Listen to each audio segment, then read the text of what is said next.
Getting started a little late here today, but that's all right. Late's better than nothing at all. And Matthew and I, Matt, big Thursday night game. Couple of 40-plus-year-old quarterbacks getting into this one. You got Joe Flacco, who has spent now he's in his second week with the Bengals as he does his tour of all the professional football teams in the state of Ohio. And you got a Steelers team that's in first place in the division that looks like they're getting better every time they play. Yeah, they're getting healthier a little bit. They'd lost they lost Jalen Warren for a couple of games. You look at the IR, you don't really have any big names. Maybe Calvin Austin III would be probably your biggest name. But they are getting better. And I think that's important for them because they need to win the games that they're supposed to win. This is a game that they're supposed to win. They beat the Patriots, they beat the Vikings without their quarterback over there in Dublin, and then they beat the Browns last week. The only game they've lost so far this year is to the Seahawks. So they've handled their business, and this is another one where you have to handle your business because then you're looking down the barrel of a 3-game stretch of the Packers, the Colts, and the Chargers that come after this Bengals game. Right. And you've got what you would assume is your biggest competition in Baltimore has the week off. Mm-hmm. And there's still rumblings as to whether or not Lamar Jackson will be ready when they come out of the break. I mean, he's my understanding is he's going to practice with the team, and then they're going to make a decision as to whether or not they feel he's game ready. So you've got a chance to put some distance between you and the Ravens, which gives you a little bit of wiggle room in that 3-game stretch you're talking about. Yeah, not only the Ravens, but the Bengals as well. The Bengals are technically in second place. They're 2-4. Mm-hmm. I don't think anybody's expecting them to really make a run or anything like that, just based off Joe Burrow's injury. But like that, the division of football that the Pittsburgh Steelers reside in is, I feel like the AFC North is hands down the worst division in the NFL this year. Mm-hmm. Which is odd to say because normally that's not the case. Yeah, and I don't think it's particularly close either. The Steelers are the only team with a winning record. Mm-hmm. The Bengals are 2-4, and then Baltimore and Cleveland are both 1-5. Right. Now, you give me the reason for Lamar Jackson being out, and I understand that, and that definitely has attributed to Baltimore's struggles. You can make the argument they can win a couple more games than they have with Lamar. But when Lamar was the quarterback, they were 1-3. Like they've lost the 2 after that. So it's not like they were world beaters before Lamar went out either. Mm-hmm. So this is really a chance to. You talked about building distance, and if they're able to build that distance going into that 3-game stretch, right? Not that it's a dream scenario by any means, or not that it's the expectation or what you want, but if you win this game and you're 5-1, you can afford to lose those 3 games in a row. Like if you don't get one, then you're able to come out the other side of it, say we're playing Cincinnati again, time to recalibrate. Right. That wouldn't give Steelers fans a lot of hope just because it feels like more of the same from the Steelers team where they get off to these fast starts and then they finish in like the 9-8 range and they backdoor their way into the playoffs and get shelled in the wild card. But, this is their division to lose. By all measures, they seem to have the most complete team in the AFC North this year. It looks like every time he steps on the field and he's getting more comfortable and the fans are getting comfortable and the team's getting comfortable with him, that Aaron Rodgers is starting to begin to feel comfortable, in Pittsburgh. Yeah. No, he's played better. He played really well in week 1 against the Jets. Now we obviously know what the Jets ended up being. Right. And, post Jets game, the game against the Seahawks and the game against the Patriots, they weren't like his best. But, he played pretty well against the Browns. If I remember correctly, he played fairly well in Dublin. Yeah. In that overseas game. Mm-hmm. So, he's not being asked to like really go win them a football game like this. Like you're not going to go, hey Aaron, like go win us this football game. Mm-hmm. I think Mike Tomlin's going to be very okay letting them run the football with Mm-hmm. their running back room, obviously spearheaded by Jalen Warren, who continues to get healthy. Mm-hmm. They've started working in Caleb Johnson, the rookie, some as well. Mm-hmm. And Kenneth Gainwell is also back there. Not to Right. get him. I think this is a game where Mike Tomlin's going to be very okay letting the defense win them this football. The defense and the running game win them this football game. Well, yeah, and also there's something that in the Steelers' DNA, and it's been that way for years, is they also they have a strong tight end room. Yes, and I think that one of the things we've seen is that Aaron has discovered, when in doubt, he's got a tight end who's going to be able to help him out. Yeah, and they have really good like depth in their tight end room. Right. Their backup is Darnell Washington, who's 6'8". Like I know. they're discussing like moving him to tackle just for longevity purposes. Which Right. if you can stick a guy that size at tackle and it's a fluid transition in the NFL, I know it's Right. probably not an easy position to learn, but like that tells you what kind of a tight end he is. So their 12 personnel is really tough to defend. Mm-hmm. Because you've got Freiermuth, who's a significantly better receiver than Washington is, but Washington's a really good blocker. Mm-hmm. So, when you pair those two guys together, then you've got a really – it's rare to get a tight end that can block that well in the run game. And they have it, and they have a weapon as well. So they're able to do things formationally probably a little better than some of the other teams in the NFL, at least when it comes to 12 personnel. Right. Well, and they've got the deep threats too. I mean, I'll put it to you this way, and you basically, if you listen to KDKA radio on your Odyssey app, which is in Pittsburgh, it's you can do that. You can listen to the Steeler. The guys talking about the Steelers all day long. The fans and the press normally, they're kind of like, okay, yeah, we're playing well enough to get to the playoffs. We're going to make the playoffs, but we're not going to win. That's not what we're hearing in Pittsburgh these days. What we're hearing in Pittsburgh these days is that, we got Aaron Rodgers isn't Russell Wilson. And there's a feeling of, I'm not going to say, I will say guarded optimism, I guess would be the best way of putting it. They're not necessarily bought into it yet, but they're also feeling a little bit more comfortable that the guy that's got the ball, number 8 in your program, is a guy who, is going to get them a lot further down the road than Russ did. Yeah. I mean, he's not eclipsing, like 250 passing yards every week. No. But you feel like you have a passing offense. You feel like you have a vertical passing offense, which is really the biggest – it seems to be the biggest issue with Russ. Like in watching him from, his last year in Denver to, the year in Pittsburgh, now with the Giants where he got benched, it just lacked a lot of verticality. When he was behind center – your passing offense felt very vanilla. Like it felt like you were very limited and handcuffed. It doesn't feel like there's limited and handcuffed in that. And it also doesn't feel like it's something that they rely on too heavily either. It's more of like a, hey, we've got it if we need it kind of a thing for the Steelers. Yeah. The other thing that I think that, and I've spoken to a number of people about this, is that, Aaron Rodgers' football IQ and ability to identify, trouble either coming his way or trouble that he can exploit is a hell of a lot better than Russell Wilson's. Yeah. Yeah.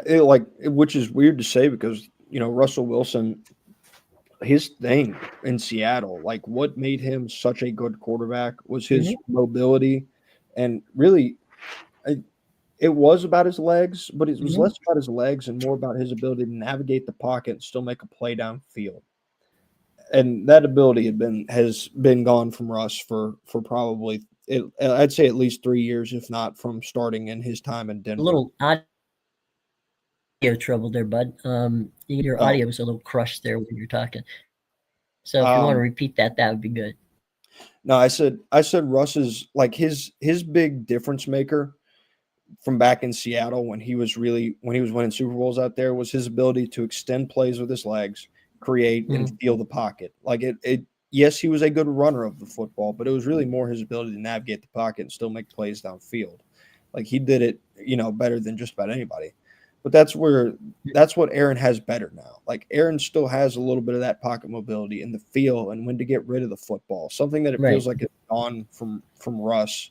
At least it was last year in Pittsburgh. And that's something that they have back is that trust in that quarterback room. Well, the other thing is that Russ isn't as big a guy as Aaron. So Yeah. there's the ability for Aaron to see a field a lot better and to process things a lot faster than Russ. Does that make anything better than what it is for him? It's basically saying that Russ, you know, is a fine player, but that those legs are going to wear out. And if you're small, which he's not small, but he's not big either. He's kind of an average size quarterback. Aaron's bigger. Aaron's like Roethlisberger.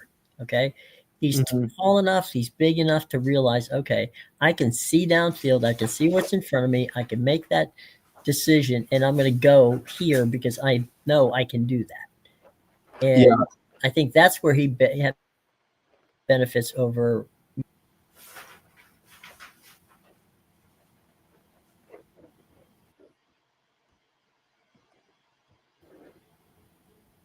Hello. The trouble there, buddy. Not hearing you. Oh, I like it just fully cut out. There was just no audio anymore. This is I don't know what's going on with my Wi-Fi.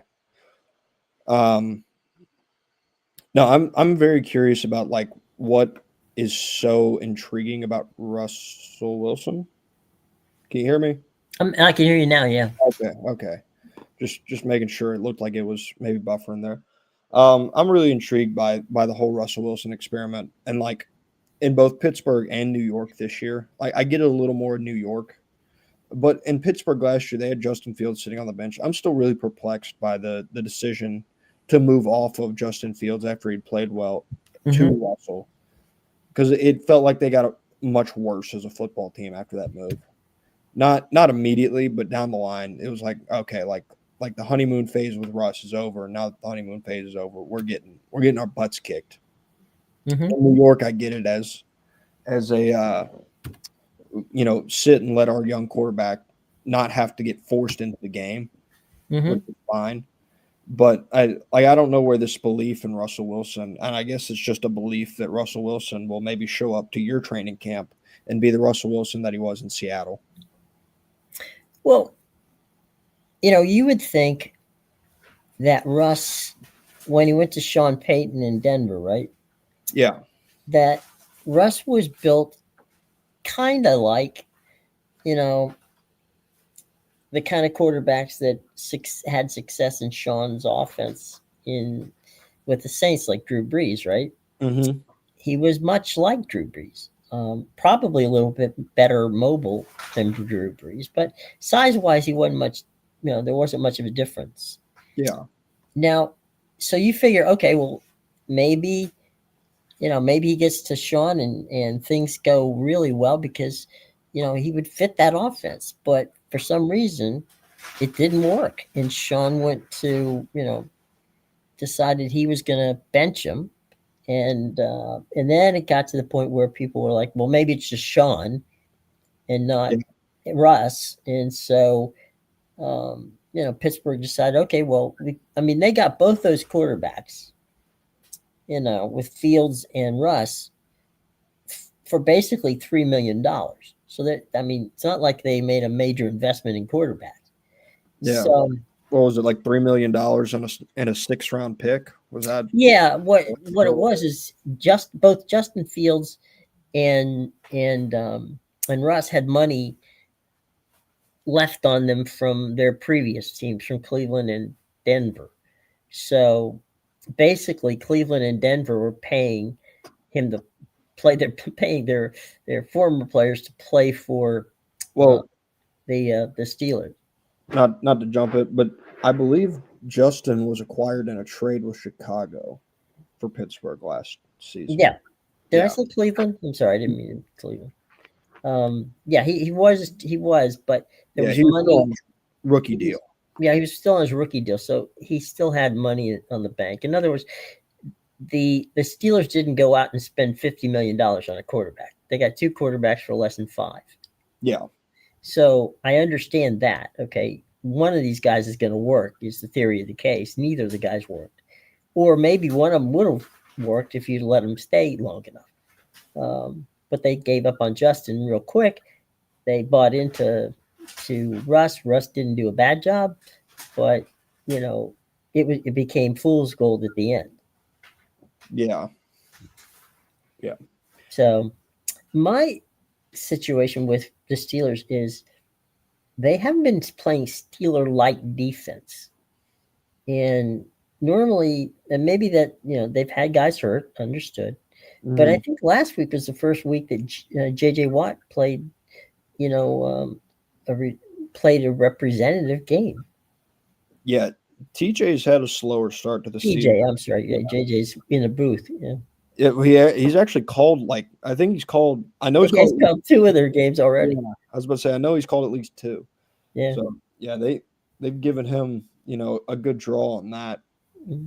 Yeah, and it's taken him a little while to show up, and part of the reason that I really question what the Steelers were doing in the offseason was because it felt like they got a lot older on their roster, which isn't always necessarily a bad thing, but it was how much older they were getting, the age of quarterback, and bringing in Jalen Ramsey and sending away Minkah Fitzpatrick, moves like that were a little bit confusing for me, but really they were just kind of the expectation was that their front 4 or their front 7 between their line and linebackers was going to be plenty good enough. And Jalen Ramsey was a little more of a ball hawk. Thought he was going to get some turnovers for him. Everything hasn't really gelled to this point, but if there's something that you believe in Pittsburgh, especially under Mike Tomlin, it's that the defense is going to figure it out. In fact, generally it works in the opposite. Is the offense tends to get a little worse throughout the season, and the defense tends to get better. Which is an odd, maybe your argument can be, well, the other defensives have got better too, and they've caught up to the offenses, and that's the reason why. And maybe that's true, but you have a belief in Mike Tomlin and that staff when it comes to the defensive side of the football, that even if they haven't performed the way you would expect them to, that they will start rounding into form, especially as you head into the middle and later parts of the season. Yeah. Well, before we talk about the Bengals here in a second, you brought him up. I have no idea why you would get rid of Minkah Fitzpatrick, because he played sideline to sideline. He flew all over the field. I thought he was, I thought he was as good a player as you would ever want to have on your football team. Yeah, and now the poor guy's gone and disappeared into the black hole that is the Miami Dolphins right now. Right, he's on the Dolphins, and they have milk. He's on milk cartons in Miami. Where has Minkah Fitzpatrick gone? Yeah. Maybe they wanted their tight end room to get a little bit deeper. They really felt like they needed Jonnu Smith, and that was what got over the edge to get Jalen Ramsey and Jonnu Smith. I don't know. It was a trade that confused the heck out of me when they made it. Looking back on it, and I know that Minkah probably hasn't played well enough to make any notable headlines in Miami, but honestly, who could in Miami? Yeah. So it's still a confusing deal, but obviously it was one they felt good about. And Jonnu Smith has performed, and he's done well. I just, of all the people you're going to deal, on the defensive side, I was just surprised that Minkah Fitzpatrick was the one that they did. Yeah, because he was up and down. He was a Tomlin guy, And, it was just curious. That's all. I mean, that's the way it is. But as we said, Joe Flacco left Cleveland, took the trip down the interstate, went to Cincinnati, and didn't show up badly for his first, opportunity last week with the Bengals. Did pretty well.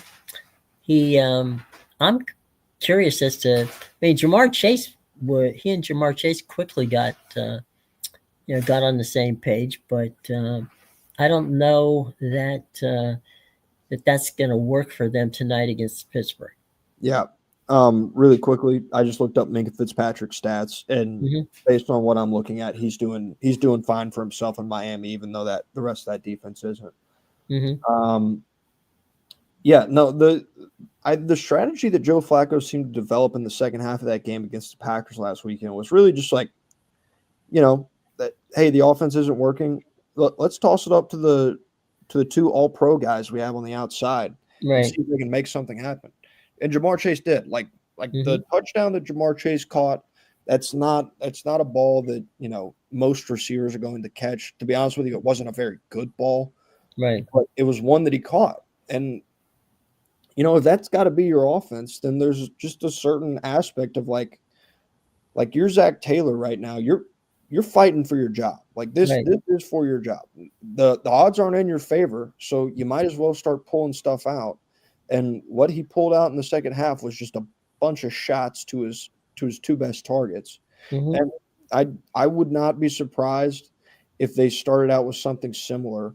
And, if I were guessing, I would say they're probably going to start short and try to feed Jamar Chase, in some screens, slants, hook, curls, like that. They probably put a whole package of gadget plays in just for him. Yeah, and then if I were to guess, is once they get the feeling that they're kind of sitting on that stuff, then they'll start to take their shots, which may have been what they did last week. But last week maybe they have a chance if they start taking their shots a little earlier. So if you feel like it's not working, start taking your shots a little earlier, because that may be the best hope that your offense has in Cincinnati. Well, Joe's still got the arm. He can still throw it. Yeah. And, you wonder, here's a guy with $80 million in the bank, and he's still coming out to play football on Sunday afternoons. Yeah. And they asked him about it, and he just said, I love doing it. Well, it's okay. Good on you, Joe. But I think that this people in Cincinnati are probably a little bit more surprised, and pleasantly so, that Flacco is a calming presence on a team that really, for a couple of weeks there looked pretty crazy. Yeah. What's it called? And I can tell you, speaking of press conferences, Mike Tomlin wasn't too happy with the Cleveland Browns in his press conference this week. No. Oh man. That was funny. It's a fair point. I think it's a fair point that Tomlin has. You thought he was good enough to be a starter, so you traded him to one of your division rivals. Right. To make them better. Like, I get that you're not doing well, but they ain't doing well either. Why would you try to help them out? So I think it's fair. The great thing about Tomlin is, if you have a question, and he's going to answer it. And it may not be the answer you want, but it's going to be an answer. And if he has something to say, he'll say it. And he wasn't real pleased that Cleveland made the deal with Cincinnati. And honestly, it's just, I guess the best way to put it is it's just a Cleveland deal. Yeah. Who would ever expect Cleveland to not make a deal like that? Yeah. And what I'll also say is, I think Mike Tomlin has every right to be upset, because if I'm Mike Tomlin sitting over there, I've seen what Joe Flacco's done, not only this year, but the past couple. And so that he has that like 275 yards, 75% completion percentage, 3 touchdown day sitting in his back pocket, just waiting for the right team to hit him with. Right. So he doesn't want to be the team that's on the receiving end of that day. He spent 10 years with Flacco in Baltimore. Yeah, this is the last guy that he wants to see. Yeah. But, yet again, he's going to try it out there, and and quarterback the other team for now a third division rival of the Pittsburgh Steelers. Well, they've run out of people to send him to other than Pittsburgh at this point. Yeah. I mean, at this point, if I'm Pittsburgh, Aaron's going to retire after this year. Just give Joe a call. Just call him, and if nothing else, you got him on the bench. Yeah, just let him go Get him off the field. Yeah. Well, let's move over to baseball last night. Suddenly, somebody got hold of the Toronto boys and said, you know what? Maybe we should start hitting the ball. And boy, they just teed off last night. Yeah, Jim. I'm going to be honest. The way things have been going, I think we just need to stop predicting baseball. Every time we pick something, it goes sideways on us. But in terms of the game itself, but I enjoyed the game personally. Yeah, in terms of the game itself, I cannot overstate enough. 13 runs in that ballpark is an incredibly impressive number. Yeah. Like that is a ballpark that I think in terms of like hitter-friendly metrics ranks in the bottom 3 of all parks in the major leagues. There's a reason that Seattle can't pay hitters to come there. There's a reason that, the two guys that come to mind when you think of Seattle and you think of their hitters, one's Ichiro because he didn't hit it out of the ballpark. He didn't have to hit it out of the ballpark. He was an average hitter. And the other's average. Yeah, and the other's one of the greatest players to ever touch a bat, King Griffey. So, it didn't matter what park you stuck him in. But Jay Bruner had a pretty don't want to discredit Jay, but I'm just thinking of like if you ask somebody on the street who plays for the Seattle Mariners, it feels like Jay Bruner's a different level of paying attention. You'd have to be a Seattle fan to remember Jay Bruner. Yeah. No, but 13 runs is really impressive. Are you going to be able to score 13 runs every night? Probably not. Mm-mm. So your pitching does have to show up. And I think to a credit, 4 runs isn't a bad outing. But you also remember that this is not a hitter-friendly ballpark. So 4 runs isn't a bad outing, but it definitely could have been better given the place that you're playing. And it's going to have to be. Like for as much as they've won and they probably built a little momentum out of it, it's still a hill to climb. Like you look at the pitching matchup tonight, Max Scherzer's going against Luis Castillo. That's a pitching matchup that favors Seattle. And if I was going to bet, if Toronto wins this series, every time that you open up the game summary or the game, the preview or whatever, you see that pitching matchup, you go, oh boy, Toronto's going to have to overcome that. They're going to have to do it every single time if they're going to win this series. But they showed you last night that they can. Can they do it consistently? I don't know. Well, I mean, they banged around the ball in New York when they played against, the Yankees. And, it's there. If you're a fan, you're hoping that they can be streaky, but you're right. It's not a hitter-friendly ballpark. But they got guys who can just, break.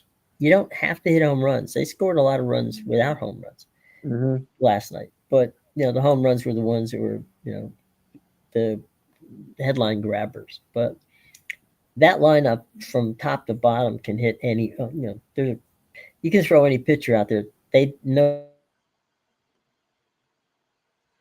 I don't think anybody wants to face that lineup on a consistent basis. And it's going to be interesting to see how it plays out.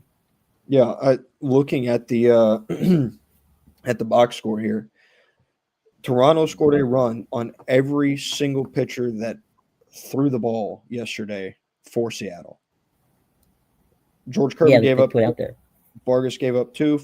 Ferguson gave up 2. Luke Jackson gave up 1. But in all that, you also read those names, and I can assuredly tell you, aside from George Kirby, who they obviously a very valuable arm for them, their number 2 starter. All 3 of those relievers are not top of the line guys for Seattle. No, they're not your high leverage guys. So they still have those guys waiting. So that again, it feels like a bit of a throwaway game from Seattle. Like they saw what George Kirby was doing. They just kind of dusted their hands off, in peace with it, and said, "Hey, let's move on. Let's go get game 4." I think we're at that point where Max comes on the mound tonight, and he's such an incredible competitor and such a a guy who just wants to win. At the end of the day, for Max, does he have one more good outing in him? And we'll see. I mean, we'll see how that plays out tonight. We'll see how. Can he give him 5 innings? Can he give him 6 innings? Can he give him 3 innings? I mean, what is it? How far can Max take Toronto tonight? Because it's going to be on his right arm as to how far they go.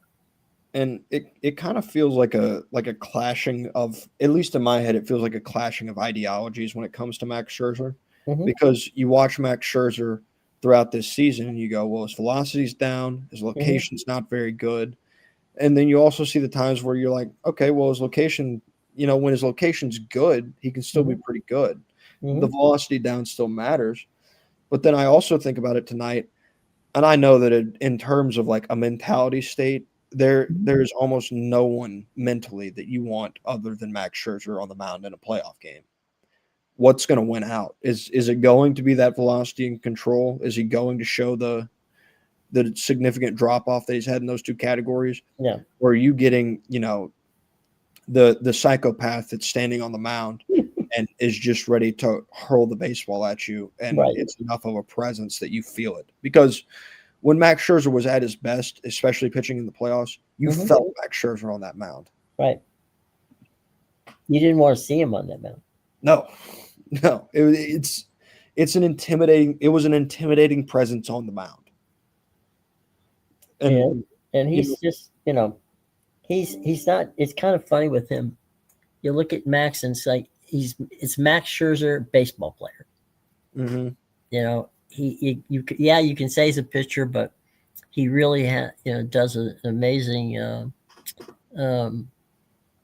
He just has such that competitiveness. I remember watching him standing next to Davey Johnson and just on the first step of the dugout for the most of the game. You don't see pitchers standing next to the manager, on games they're not playing, and standing there just watching and wanting to do everything from pinch run to pinch hit, which he did a couple of times. Yeah. So he was somebody who enjoys the game, and I know we always use the cliche for the love of the game. Max Scherzer is a guy who loves to play baseball. Yeah, and that's great. You hope, if you're a fan of Max, and I love Max, he's a great guy. You hope that he's got some stuff left in the tank, because you don't want to see guys like that get go out there and get shelled. Yeah, if I remember correctly, there's a story out there in terms of like him being a baseball player. I think it was the last season that the universal DH, like they were going into the universal DH. So last season that the pitchers are hitting in the NL. And it was the year that Scherzer had gotten traded from the Nationals to the Dodgers. And he hadn't got a hit all year. And I mean, if I remember correctly, the story is like he laced one and had like the hit robbed from him. Right. He was so upset about that. But then not too long after, Clayton Kershaw hit like a dribbler, just like through a hole. And he said, and I think the audio from the dugout's like, "Are you effing kidding me? That gets through, but I lace mine and it gets robbed. This is BS." Right. Yeah, that was a rough remembrance and translation of what I think he was saying. He begged Davey Johnson to put him.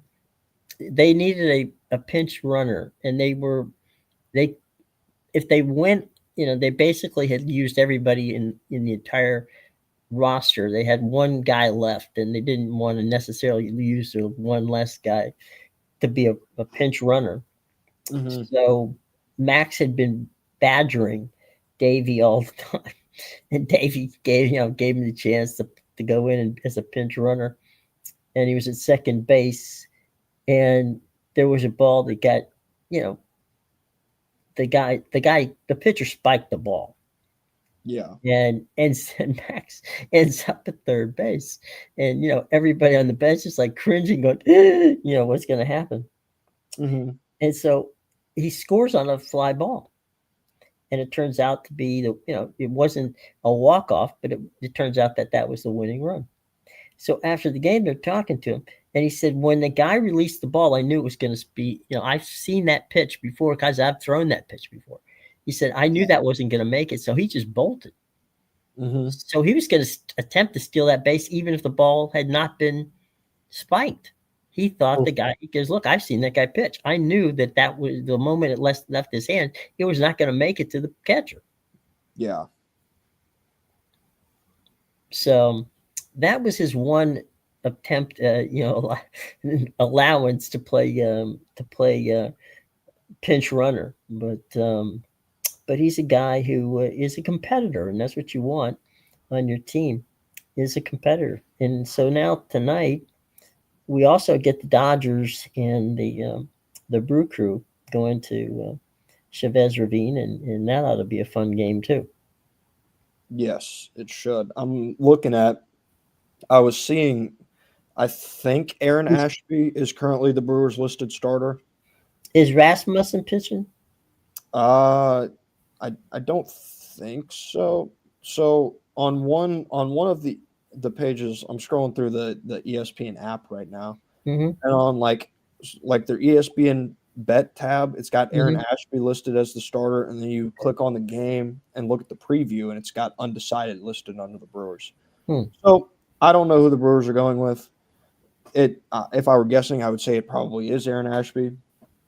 Obviously, a bullpen game.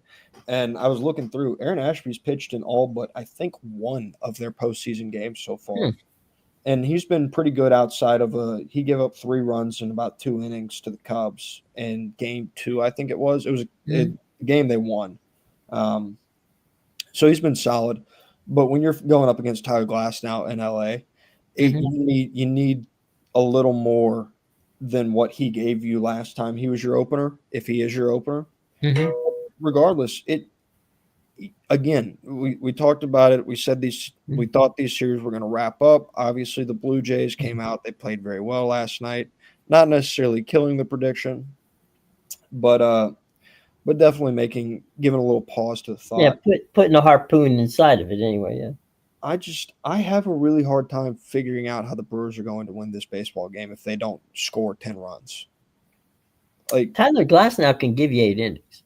He can, and that's what I'm saying. Like they're going to have to score a significant amount of runs, I think, in order to be able to win this game where their bullpen is pitching. Because I think their bullpen's solid, but I don't know how great the depth in the Milwaukee bullpen is. And maybe they have great depth. Maybe I haven't been paying attention.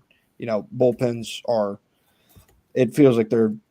So if it's not a big name on the back end, and right. You don't need a big name on the back end to make your bullpen good. That's also very important. But in terms of like guys that I can name off the top of my head, obviously you got McGill, who can pump it up there to 100. But I don't know a lot about their bullpen, and when you're going against Glass now, you have to be able to hand these guys off. Hand these runs of 3, because now they're in runs of 3. You can't just switch them and play matchups and stuff like that. Right. So you have to have a almost flawless game from your bullpen. I'm looking real quick at the weather in Los Angeles. Right now it's 65 degrees. It's going to get up to a high around 75 to 78. The air quality is poor. The wind is 3 miles an hour. Air quality poor. I could have told you that without looking.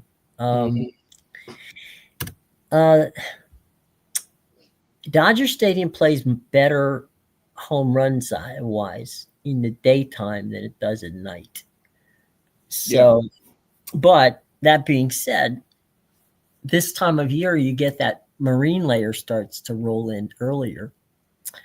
So since they're playing these games, in the early evening in Los Angeles, your best chance to get your home runs are going to come early in that game, because that stadium can play a hell of a lot different for hitters when the later it gets in the evening. And if you're going to get your home runs, which it's during the daytime, it's a pretty fair park from a standpoint. You can get your home runs in the daytime, but it becomes much more difficult to do when you're looking at it in the at night. And so we'll see how that works out too. Yeah. From that standpoint. Yeah. I mean, like that's I will say I don't think the Brewers they hit home runs. They're not reliant on their power. Right. That's not their MO. Yeah. Yeah. So just because, maybe your home run conditions are dampened doesn't necessarily mean that the Brewers offense will be. No. It's more likely that the Dodgers pitching is just that good. Yeah, I think because you've got that low fence at both on the both the left. There's in left field. There's that little teeny kind of I don't know. It's a 4-foot fence, maybe a little bit bigger, smaller. I think in that, and then you've got it in the right field as well, small areas. You can get some. You can get some. My point is, you can get some cheap home runs. Yeah, but you have to pull it to get it. I think they're about waist high, and they're Yeah. both in both those corners. It's Yeah. the same height fence. So Yeah. So it's definitely if you can pull it, you can steal one in that regard. It's also a pain in the neck if you are a fast base runner and it bounces in the stands. You end up with it. You end up with a ground rule double when you could have had a triple. Yeah. So it works out that way too. But I think if Milwaukee's going to have to play small ball, which has been their MO for the season. They've got a good defense. They're going to have to continue to play that. But like you, I mean, the Dodgers are just the Dodgers. I mean, that lineup is just bulletproof. Mm-hmm. And they've been there. Like not only have they been there, but they've been there together. Right. So it's how relieving it's got to be on a lineup. And I say relieving because like obviously you're still going out there and it doesn't necessarily like fully change your mindset. But when you go out there for the last 2 games and your starters have given up a combined 1 run over 17 innings, it takes all the pressure away. Like any pressure that the Dodgers hitters were feeling, an experienced veteran group of really good hitters, any pressure they're feeling just gets alleviated. Like, I really would have been nice if we'd scored there, but going 3 up, 3 down's fine because we know that they're going to turn around and do the exact same thing on their side. But here's my thing too, all right? And we're both baseball fans. You look out there, you see Freddie Freeman, you see Mookie Betts, you see Kiki Hernandez, you see, you just roll down the list, right? Yeah. And you're sitting there just going, these are guys, there's nothing that's going to intimidate them because there's nothing they haven't done. Yeah, and they've seen it in the regular season too, because like the only thing you could think that like maybe would catch the Dodgers hitter off guard is like when Mizorowski goes, and he's pumping 100 pretty consistently in there. Right. But they saw that in the regular season. Like Shohei went against that, Freddie went against that. They won matchups against Mizorowski and his velocity in the regular season. Now they obviously lost their fair share as well, but it's stuff that they've seen.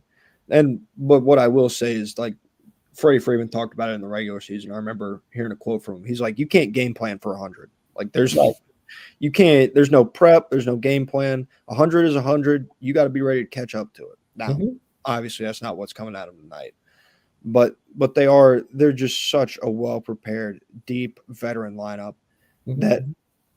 that when they get to this place, like they found this place, when they win game 1, you feel like you've lost more than game 1 because of who you're going against, which it sucks. Like it sucks to have to say that, but like the Brewers felt like they were out of this series when they lost game one. Mm-hmm.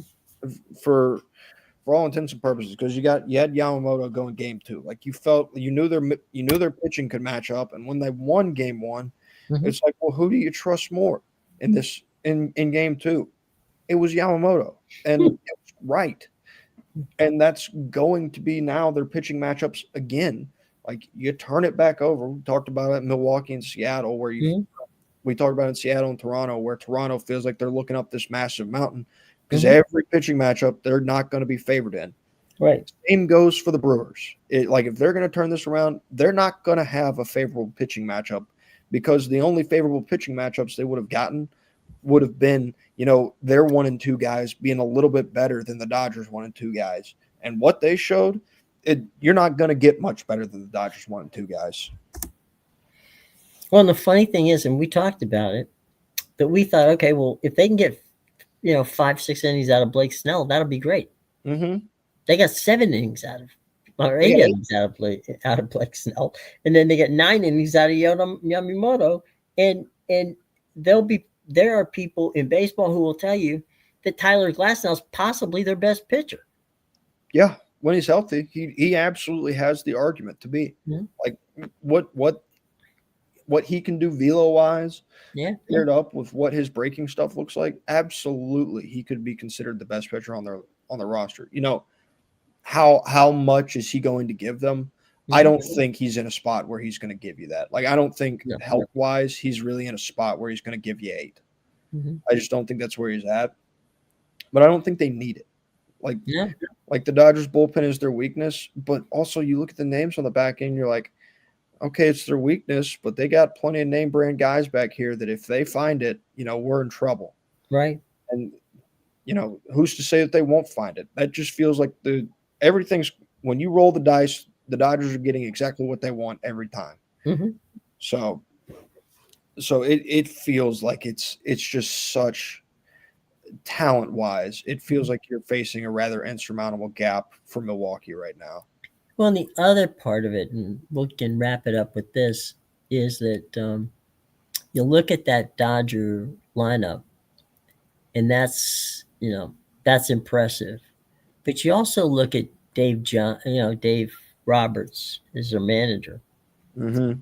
and he's got the incredible, ability to know, okay, we talk about players who've been there, and done that. You're now talking about a manager and a coaching staff that's been there and done that. Yeah.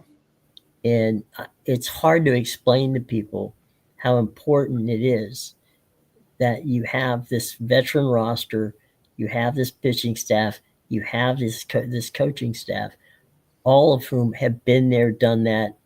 Nothing you're going to throw at them is going to be something they haven't seen before. And nothing that you're going to throw at them is going to intimidate them. Yeah. I think the biggest thing with the Dodgers is that we talked about it with the Mets. Like money can't buy you a clubhouse, right? Right. Mm-hmm. They've spent the money, and what Dave Roberts and his staff have done better than anything is, and obviously it's on the players themselves too. Like the manager can't just be like, all right, we're going to make a great clubhouse now. Like it's not something you can snap your fingers and be and do. It's not something that you can really like set forth a plan and just cultivate. Like you can cultivate a good locker room, but it's not something that's guaranteed by any measure. But they've spent the money, and now they've paired it with a fantastic locker room. And that's the problem. Like that's where it's one thing if they spend all the money in the world. If they spend all the money in the world and you feel like you're just going up against a bunch of hired guns, then you feel fine. Like you have a chance. But now all those hired guns feel like they're on a team together, and that's where your problem comes with the Dodgers. The one last thing that, and this is being someone who's been in Atlanta and knows this, when Freddie Freeman ended up with the Dodgers, he felt betrayed by the Braves. He thought, he wanted to be a Brave. He wanted to be like Chipper. He wanted to, be a Brave and retire a Brave, and that was what, that was his plan. And he kind of had a year where the first year with the Dodgers, right? I mean, you're as good as Freddie Freeman. I'm not saying you're sulking, but you're just you're not, your head is not in it, Los Angeles. It's on kind of looking at Atlanta about what the hell happened. How come I'm not there? Reminisced for 100. Right. So but then, I mean, he is from California and actually from not that far from Los Angeles. Yeah. So, his family started getting to go to the games.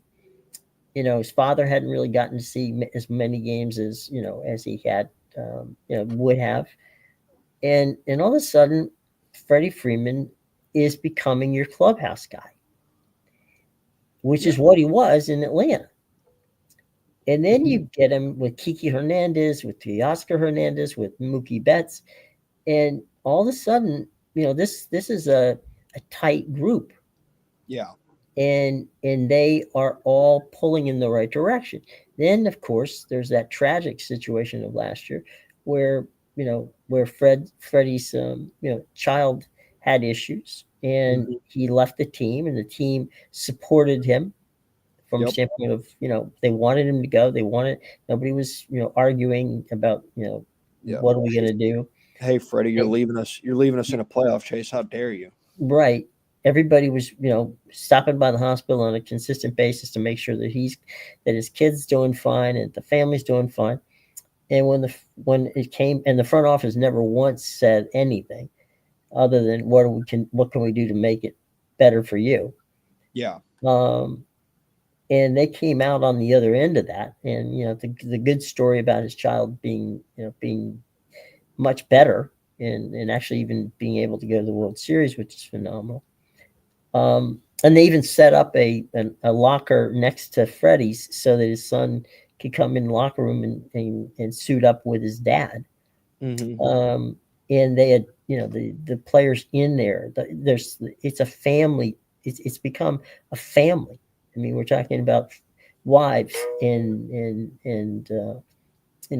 mothers and fathers who hang with each other. Yeah. So, I mean, when you look at that Dodgers organization, it's a family, and they care about each other. And it was Andrew Friedman. You remember Teoscar Hernandez was a free agent this year. It was Andrew Friedman who went to Andrew Friedman obviously went to Freddie Freeman, Friedman to Friedman, and said, Freddie, Teoscar is a guy we want to play. Do you think he wants to come back? Should we spend the money to bring him? And he said, without hesitation, absolutely.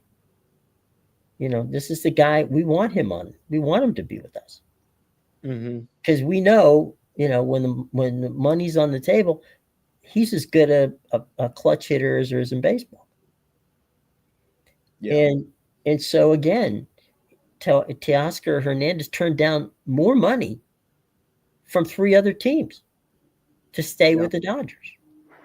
Yeah. So that's you're wondering, can money buy you a team? The answer to that question, as we've said before, is no. But what money can do, if you invest it right and you have an organization that is run properly, it can buy you the right people to win. And I think that's where the Dodgers investment versus other teams' investment. They're investing not just in players, but in personalities and in character players. Yeah, they've found the right group and focused on keeping the right group together. Like, that's when you find the right group, you keep them together as long as you can. Like, it feels like a no-brainer. You think about what Atlanta did when they realized what they had with Austin Riley and Ronald Acuna. And obviously, Freddie ended up walking, but they had a period of time where Freddie was there with them as well. Like, they locked all those guys up long term. And the the same philosophy isn't necessarily applicable in LA because all of these guys are on the backside of 30. Mm-hmm. You know, some of them more than others. So they'll eventually start to decline here. You would assume in a couple years. Like it's not something that I'm predicting to happen next year or anything like that. But you would assume that these guys, performance wise, you know, the numbers will start to tick down. But it doesn't matter when you have the level of buy-in that they have in that clubhouse. No. And if you look to the Dodgers have always had a well-run minor league organization. Yes. I mean, it feels like every year they pump out like a top Yeah. 10 prospect that you've never heard of. And so it's not like, you know, they are able to take these players that came, you know, that come up through the Dodger farm system and plug them in and they, you know, they begin to become contributors to the team. They understand and appreciate what's going on in the. They're welcomed by the veterans. They learn from the veterans, and it's just, you know, that's one of the reasons why the Braves had that situation where division and went to the playoffs. Mm-hmm. And Caston's reign as the head of, you know,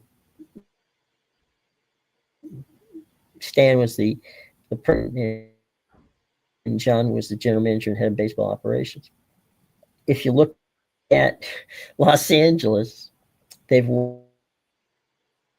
They're now in their they've won 15 out of 16, and the guy who's in charge is Stan Caston. Mm-hmm. So, you know, there is synchronicity there between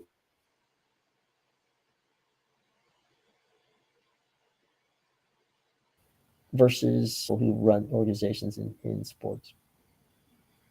Yeah, when you find that model of consistency, you want to be able to keep it together. And they've been able to do it. Yeah. Well, we've had a lot of fun here. I hope everybody's enjoyed. Tonight, NFL football and Major League Baseball, there's a doubleheader for you. So there's good opportunities to enjoy some both baseball and football tonight. Tomorrow, we're going to get ready for what's going to happen on the weekend. And a few miles from where you are, my friend, College game day will pop in, and the game of the, you know, I would say certainly one of the games of the weekend, Georgia and Ole Miss should be something we have a lot of fun talking about tomorrow. I have a piece that came out, which I think it comes out tomorrow on the history of the rivalry of USC and Notre Dame. So that'll be the nightcap game tomorrow night. Mm-hmm. And a look at what happened when Deshaun Foster got bounced from UCLA and they went from suddenly losing to suddenly winning. Fascinating. You know, and Tim Skipper, who's the interim head coach. You know, everybody seems to forget that he is actually the head coach right now. Yeah, well, he is. Jerry Neuheisel is getting all the PR credit and everything like that. Yeah, the prodigal son. Yeah. The prodigal son has been extremely helpful.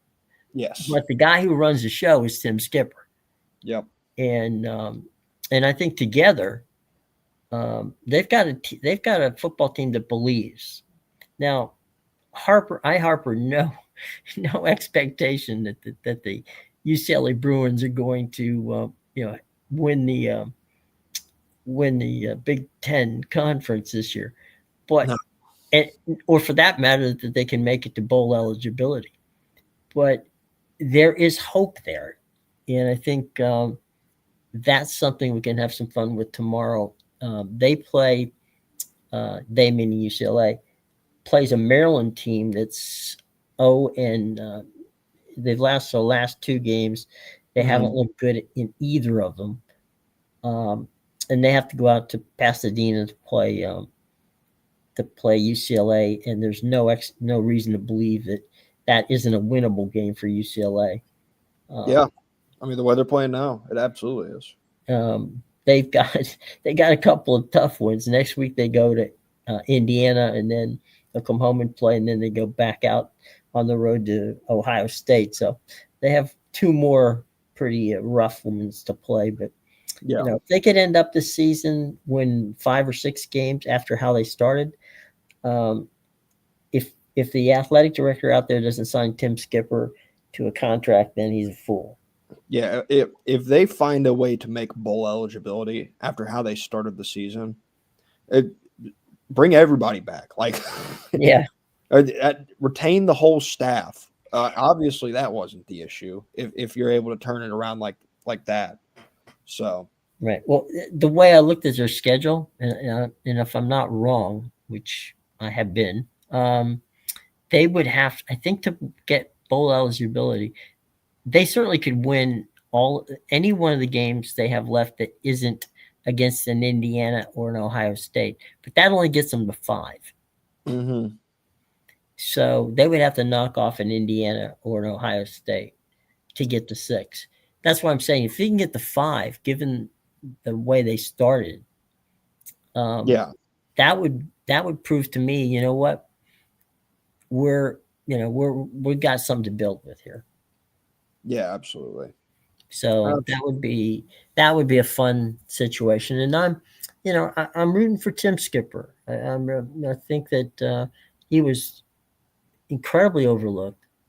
I know that that Neuheisel's getting the pub, but to his credit, to the young Neuheisel's credit, the first words out of his mouth are thank goodness and thank Tim Skipper for giving me the opportunity to run the offense. Yeah. So I think they're locked together in a good opportunity out there in Westwood, where they haven't had a lot to cheer about in a while. And if you got those two guys, rolling for you, sign them up and let them give them a whole season to see what they can do. Yep. Yeah. Cohesion in the coaching staff, right? Well, you've got 2 guys there too who are Southern California guys. Mm-hmm. They know Southern California. They know where these kids play, and that's that. There's nothing wrong. You and I have said, look at Arizona State, right? They went out and they got a guy who bleeds Arizona State. Yep. And Kenny has been able to make it work because he believes in the product and believes in the university. Yeah. So why do you want to go get somebody who might be a name, but they have no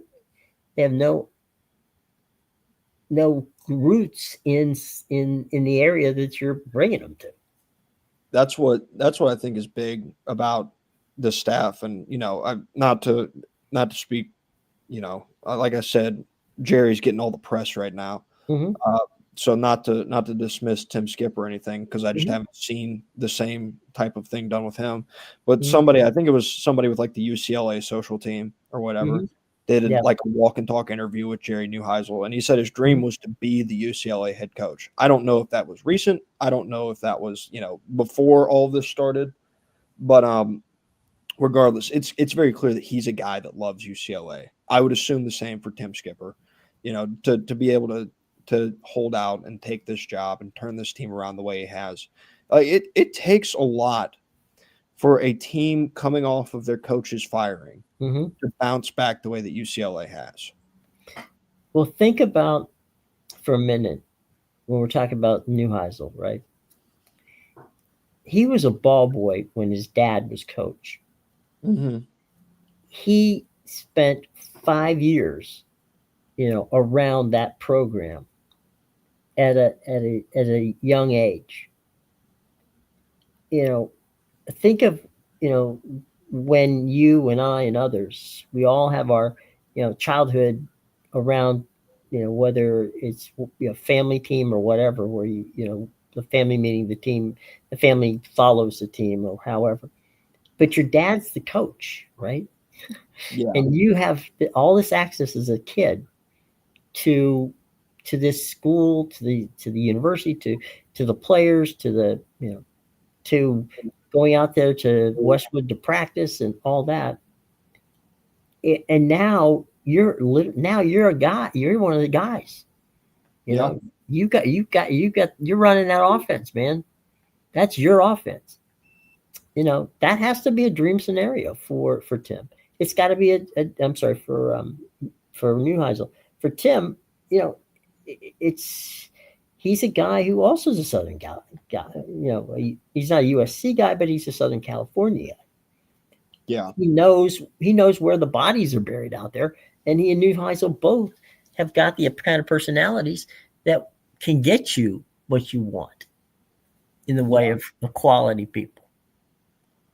Yeah, it's also a case for UCLA where you really have nothing to lose by bringing this staff back. Well, no, they've screwed everything else up. Yeah, if they were to exceed expectation, why would you not bring them back? Like who else is going to want that job? So it feels like a job where they very much have a scenario where they play themselves into full-time positions there.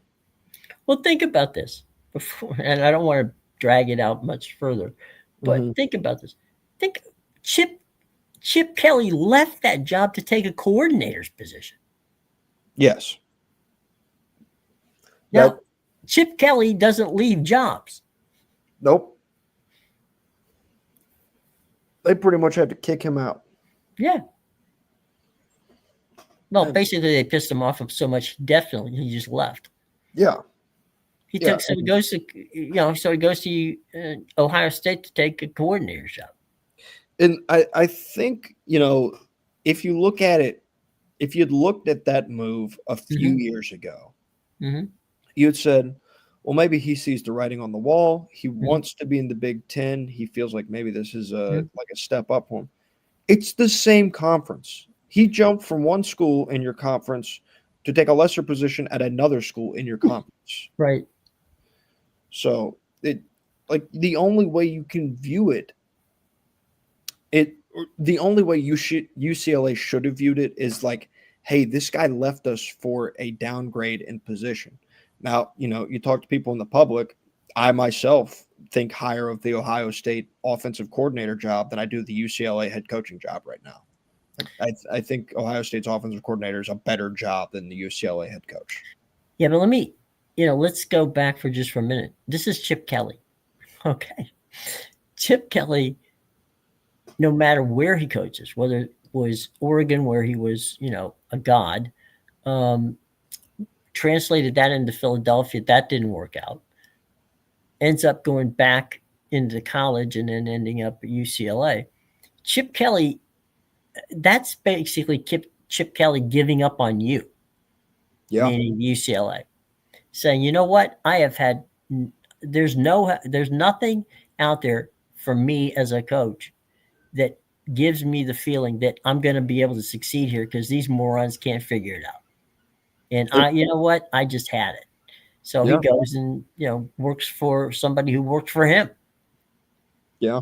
At Ohio State. So I understand what you're saying, and I would agree with it, except for the fact that the guy that it is a guy who absolutely, never gives up on his ability to coach.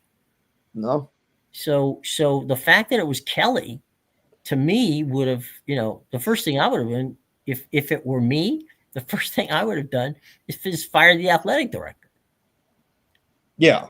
And say, you know what, there's something here that's not going right. And if we're losing Chip Kelly because he doesn't think we bought into this deal, then we really need to start thinking about, who's running the show here. Yeah. Which I think everybody would probably agree. I say if, when UCLA eventually fires their AD, whether that be today, tomorrow, 5 years from now, right? It will be a long time coming, long overdue. So I think they were long overdue when they joined the Big Ten and retained their AD. Like, it's very clear that things behind the scenes have not been going well there in terms of their athletics department for a while. So, they need change in the athletic department, but I hope that they get the change, but I hope that change also has an understanding of what they currently have in place right now in terms of their coaching staff. And we say all this and we speak glowingly, and they could lose the rest of their football games and all of this could be moved. Yeah. So. For now, I just have, over 3 games, you see what goes on, and you just, from my standpoint, I realize exactly what you said. They could lose all of it, and these 2 guys could be, if they're lucky, getting coaching jobs at, out in Southern California at Mater Day, high school, for all I know. But for a short period of time, Tim Skipper and Neuheisel have figured something out. Yep. Now, whether that sustains itself or not, I don't know. But it seems to me that, I kind of think that that's if there's a good story to come out of UCLA, that might be the best story that you could ask for right now. Yeah. Yeah. And, to the staff's credit also is they are most of, if not entirely, to blame for James Franklin's firing. Like, that's a trophy that no one else in the Big Ten is going to be able to boast outside of maybe Northwestern. But, Penn State lost Drew Aller in that game. So you could throw an asterisk on both of the Oregon and the Northwestern games. But that UCLA game was like the big stain, it felt like, on James Franklin's resume that honestly probably was a driving factor in them firing. Yeah, I really don't want to get into it right now, but we will get into it in the next couple of days. But I got some reporting, which I'll be working on next week, about some issues between the athletic director and James that have been going on now for about 1.5 years. Yeah. So I'm not so certain this wasn't going to happen somehow, some way. And perhaps the team having, this little mini meltdown that they had, helped the AD get what he wanted. Yeah. And that happens sometimes where ADs will come in. You're his coach. So, they'll figure out a way to, if you're not doing what they feel is the best thing to do, then they'll figure out a way to get rid of you. Yeah. And I'm not saying that's happened there, but I'm saying if you connect the dots, it's not an unreasonable thing to think. No, it definitely isn't. I feel like it's been – you listen to certain people talk. I think the most telling one that I heard recently was Todd McShay. Yeah. And you listen to the way that he talked about James Franklin, in the past couple of years, and he described it as long overdue. If I remember correctly, not to put words in his mouth. That was about the way he surmised the James Franklin firing. Yep. Well, all right, ladies and gentlemen, we've had a lot of fun. We hope you have as well. Come back tomorrow because we have a boatload of college and pro football to talk about. And it's going to be interesting to see what goes on right there down the street from you. That has playoff implications, big time. In that regard, and SEC implications. So we shall see what we shall see tomorrow. All right, buddy. Thanks very much as always for joining us, Mr. Matthew. And we will see everybody else tomorrow around the same time, sometime around lunchtime. Okay, everybody? Until then. For Matthew, I'm Jim. Take care, everybody.